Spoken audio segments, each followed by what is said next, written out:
A first look at what is on the front pages. First, though, this evening, our top stories. Donald Trump's team says today has brought total victory after a long-awaited report found there was no criminal conspiracy between the president and Russia during the US election campaign in 2016. Heathrow is bracing itself for a day of disruption tomorrow after climate change activists who've already held 4 days of protests in London vowed to target the airport ahead of the Easter weekend.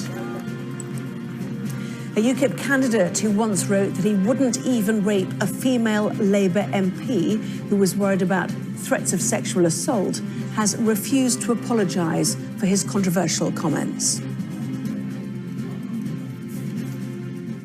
Well, hello there. You're watching the press preview, a first look at what is on the front pages as they arrive. In the next half hour, then, we'll see what's making the headlines with the Observer's chief leader writer, Sonia Sodha, and the political journalist, Isabel. Oakeshott, welcome to both of you. Good to see you. As ever, let's start with the front pages. And The Guardian leads on the findings of the Mueller Report, which suggests that President Trump may be liable for prosecution. Sajid Javid has demanded police crack down on climate change activists in London. That's the front page for The Times. The Eye also reports on the climate protesters, saying they are planning to disrupt traffic at Heathrow Airport tomorrow as police threaten to begin mass arrests. Same story for the Daily Mail. Eco plot to ruin Easter, their headline. To the Telegraph now, Prince Charles uses an Easter message to speak out about knife crime, saying anyone involved must be brought to justice. And the Mirror says we're heading for the hottest Easter on record, with temperatures expected to reach a balmy 25 degrees on Sunday. The Daily Express reports that the NHS wants us to change our lifestyles, as experts warn that laziness is killing 1 in 6 of us. And The Star has a story about a junior football club allegedly ordered to pay damages to a father for substituting his 10-year-old son. Is that what that story's about? Not sure. Anyway, Sonia Sodha, Isabel Oakeshott are here, and it is to the Eye we start. The threat of protests at Heathrow Airport, the UK's busiest airport. What a heart sinker that is. For apparently 500,000 people are likely to use Heathrow over the next day or two. And climate change protesters who've been bringing absolute mayhem to central London are apparently going to turn their fire onto the airport tomorrow and cause even more misery for passengers. And I think, you know, that there's been the controversy politically over this has been whether or not the authorities have cracked down hard enough, whether they've been a little bit too lenient. But I think the climate change protesters will lose even more public support, insofar as they had much anyway. I mean, travelling around London is hard enough at the best of times. But by bringing chaos to the airport tomorrow, I think that is going to really upset a lot of people. And it seems an odd way to try to promote your cause by, you know, spoiling the long-awaited holiday of all these people who, you know, may be travelling for all sorts of reasons which aren't entirely leisurely necessarily, may not be unnecessary as the climate change protesters would see it in terms of carbon emissions. And, you know, I'm just thinking of all the kids and the families and, you know, people who've got real travel to do for whatever reason it may be. Why should their holidays be ruined? Is it a bad move, this part of it at least, do you think? I think these tactics are questionable. So I've got a lot of sympathy with the ultimate objective. Me too, absolutely. Agreed. Yeah. You know, we've got massive issues around climate change. Governments around the world are absolutely not taking enough action to avert the catastrophic climate change. It's going to have huge impacts right across the world, particularly on poorer parts of the world in terms of the impact that climate change will have on their lives, on their living conditions. So a lot of sympathy with their long-term objectives. I think actually the first couple of days of protests, they were sort of peaceful. They did have this very good rapport with the police. They were stopping traffic, which obviously, you know, there is a big point to that. There actually seemed to be quite a good vibe around them in some ways. Yes, absolutely, people's days were disrupted, but you know, my colleagues who were reporting on this said there wasn't a huge amount, the same amount of anger, for example, that you saw 6 months ago when this was happening. I think it's because it's much higher in the public consciousness. But I do think, first of all, targeting public transport, which you really want people to be taking because it's environmentally friendly, globally, and then targeting airports. I think these are kind of quite questionable tactics. I sort of feel like they should have had a good couple of days of protest. They've really made their point. They've achieved something. They've propelled this up the agenda this week. We've seen huge headlines about it. I think this is taking it too far. And I think at the end of the day, we're not going to crack climate change unless you take people with you, unless you're encouraging people to do things like fly less and eat less meat. And the danger is with this, is first of all, if it was your holiday, I mean, I'll be frank, if it was my holiday and I booked flights, I'd be really annoyed if my holiday got cancelled, you know, that I'd spent hundreds of pounds on flights because of these protests. And it's not going to make you more likely to want to do your bit on climate change. So I think, you know, they've had a good run of it. Don't take it so far. Well, they take it even further in the Daily Mail, don't they? Their celebrity endorser today, Emma Thompson, the paper points out, has jetted a gas-guzzling 5,400 miles in order to join the demo. Yeah, which just exposes the whole sheer ridiculousness of it. I mean, I'm with Sonia. I absolutely agree with the cause, although actually we in the UK are tiny contributors, relatively speaking, to the overall global problem. I think it's great to highlight this. It's fantastic that climate change should get lots of media coverage day after day. It's just a shame that it has to be done this way. And why do they all have to look so grungy? Why does she have to look like that? It doesn't do you any favours to look like that when you're promoting a cause. I think she looks great. She looks terrible. You do not think she looks great. Give me strength. You don't believe that. Yeah, I think she looks great, actually, to be fair. There we are. But, I mean, the Daily Mail clearly is not keen on this. The point the protesters are making is we've got 12 years, they say, in order to save the planet, to reduce the increase above pre-industrial levels of climate change. And therefore, urgency requires any action, doesn't matter what it is, doesn't matter if your holiday is ruined over Easter, that actually everybody needs to sit up and say, each person needs to do something, and put pressure on other nations as well to do something. The question is, so I completely agree with them around the urgency around this. The question is, what makes a difference? There are two things that make a difference. First of all, is governments around the world taking much stronger action around this, investing much more in the sort of green industries, for example, that are the future around this stuff. The second thing is getting everyday people, members of the public, to change their behaviour. And I think in terms of changing what governments do, sure, propelling this up the agenda, getting the newspaper headlines can be very helpful. Particularly, you know, we've got a sort of government and MPs. This isn't helpful to the cause, is it? Eco plot to ruin Easter. Yeah, well, this is the problem. It's like the headlines have been quite good so far, I would suggest. It's particularly in some papers. So quit while you're ahead. And I don't think taking it this far is going to particularly help the cause of governments. And it's certainly not going to help the cause of the public. So absolutely, there's massive urgency around this. But I think there's a big debate amongst climate change psychologists around how you change people's behaviour. And there are some people who argue that actually by catastrophizing everything and saying this is incredibly urgent, if we don't act now, that's it, we're all extinct, that can actually put people off taking action because they feel, they feel so disempowered and everything's just so bad. Well, why not eat that steak and fly around the world anyway, you know? Let's move on to the Times, shall we? The police have been saying that it's difficult to arrest everybody when they are disruptive but not violent. Yes. But now, what's the attitude of the police now?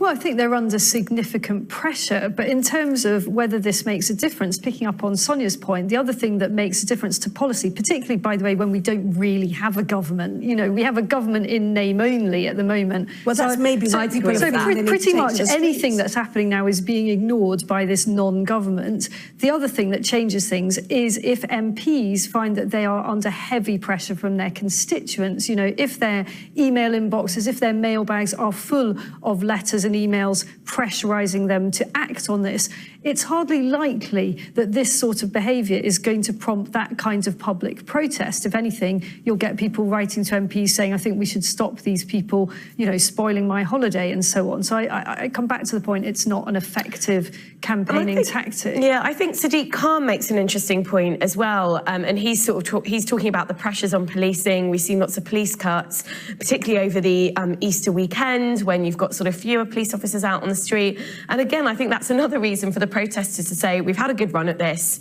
let's quit while we're ahead. And I think what they're probably looking to do is, well, they're obviously looking to get kind of much more aggressive in, you know, the way that they're targeting something like Heathrow and having kind of much more concentrated impact.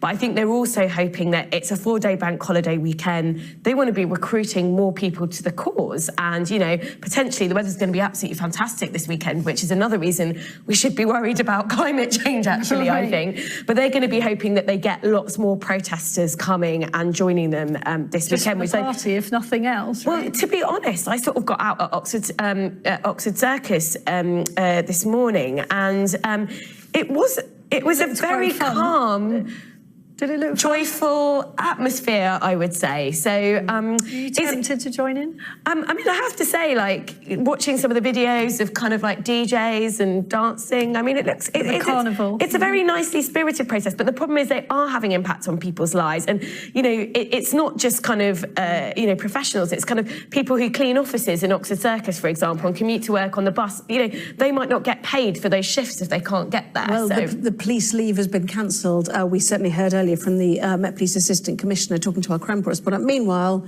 obviously it's not the same. Weather and climate are quite different. But here we are, once again, Britain set for the hottest Easter day ever. A 7.4 million plan a holiday getaway, hopefully not. If they can get away. Yes, exactly. So, yes, I mean, is this part of the evidence, do you think, even though it's weather, not climate? Well, you're right to remind us of that, of course. And, you know, one freak weekend of warm weather in April by itself wouldn't mean anything, but it's more if you look at average temperatures. We're experiencing more and more kind of hottest days on records earlier in the year. Hottest years on records, absolutely. So when you add that evidence together, it really does suggest that as joyful as 25 degrees on Easter Sunday is, it really does suggest that something's going quite wrong with our climate. Yeah. Melting chocolate, I've got a vision of at this point. Yes, well, that's better than ice cream. That's what you need a vision of, Isabel. Yeah. Barbecues, they're probably not good anymore, are they? They put stuff into the atmosphere, but anyway. That's true. People will be barbecuing this weekend, no doubt. Mr. Trump will not be looking at climate change. He has other matters on his mind. The other big story of the day, of course, the conclusions of the Mueller Report. What next for the Trump presidency? Back with that in just a moment.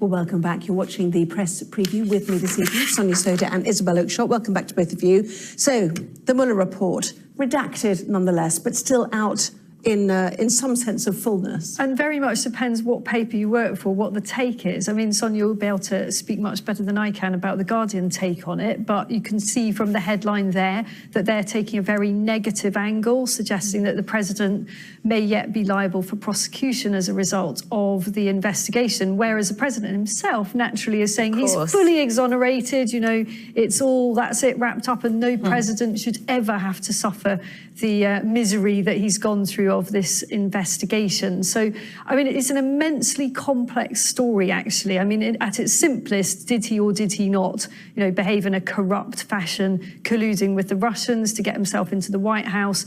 Bottom line, I think Mueller finds that is not the case. But, you know, there are so many sort of small print where, you know, it is much more questionable for him. And of course, there's a big agenda on the part of many in the US to ensure that he is brought to book for those other aspects of it. So criminal behaviour, maybe not. I know. Immoral and bad behaviour, probably. I mean, it seems to be the sum up, at least for the Democrats. Yeah, I think that's right. And I think if you look at some of the stuff that gets exposed in this report, it's about as explosive as it can be while falling short of finding him guilty of criminal behaviour. But has he set the bar so low that nobody's surprised by it? I agree with that. I actually think, you know, as you say, falling short of criminal behaviour, I think this allows President Trump to play to his core audience, you know, I'm the hard done by one here, it's all a load of rubbish, there's enough in that report that he can sustain that line. He was selectively quoting it. Apparently, you know, he had his Attorney General out doing a press conference before the report had been made public, essentially spinning it and selectively quoting from it. So as of course he would, and I kind of feel that from what little we know at this stage, that all it will do is reinforce existing opinions. So if you thought he was corrupt before you now think he's just as corrupt, or if not more, as you imagined. And I think if you didn't, then, you know, that opinion is also reinforced. So here he is in Maryland, departing Marine One to get on Air Force One, off to his holiday resort, as one does, in Mar-a-Lago, alongside his wife, and a thumbs up. Decided not to speak to the media at that point. Had earlier said he was having a good day in front of veterans, I think, earlier at the White House. But so a thumbs up from him as he goes off. I mean, you know, the question is what happens next. I think that's certainly right. A number of the House committees want Mueller to testify in person. And they want the full unredacted report and the primary evidence as well to make their own investigations. Yeah, so it's not like this is going to go away or it's the end of the And there are story. still criminal inquiries, aren't there? No, absolutely. And I think the really big question is what the Democrats in Congress choose to do with this. So I think Mueller's been really clear. This report doesn't exonerate Trump. In fact, there is evidence that Congress might want to take and try and prosecute him for obstructing justice. But the question will be, what do the Democrats do with it? They've got an issue in the sense that they don't have the majority that they need in the Senate to try and impeach Trump. And so how far will they take it? I think that's a really key question. There'll be a lot of people reading this explosive report who think that the Democrats should do everything they possibly can to hold the president to account. But certainly there have been noises from, for example, Nancy Pelosi in recent months that suggests that perhaps they just think it's not worth it and they need to be concentrating on the next set of elections. Well, people will still be reading it, more than 400 pages of it this evening, and digesting it, so no doubt more will come out. You've picked a story that I have to say I noticed in the Daily Telegraph, just at the bottom, no doubt more inside, which is they seem to have identified the genes that stop us from getting fat. And the interesting thing is that you have to have European ancestry to be included in this, don't you? 6% of Britons with European ancestry have a combination of genes that means they are less likely to put on weight. I want these genes. I want these genes. Can we have them, please? Have babies with those people. Yes, indeed. I hadn't thought of that, Anna. Oh, had you not? Right, okay. Planning ahead. But the point is that maybe they can develop drugs to help keep people slim.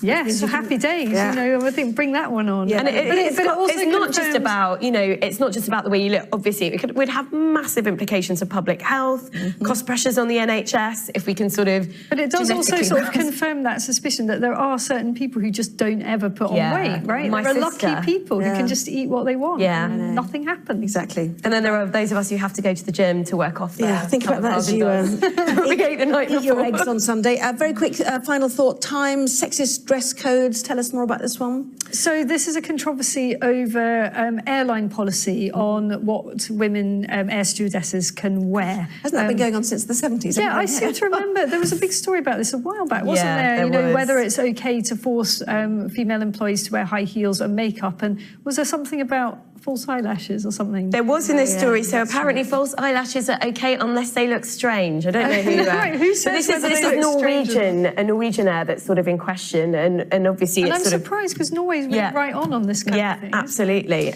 We'll see you at 11:30 for more. Okay, no doubt some inside pages as well. But right now, Easter coming up. Let's look at the weather.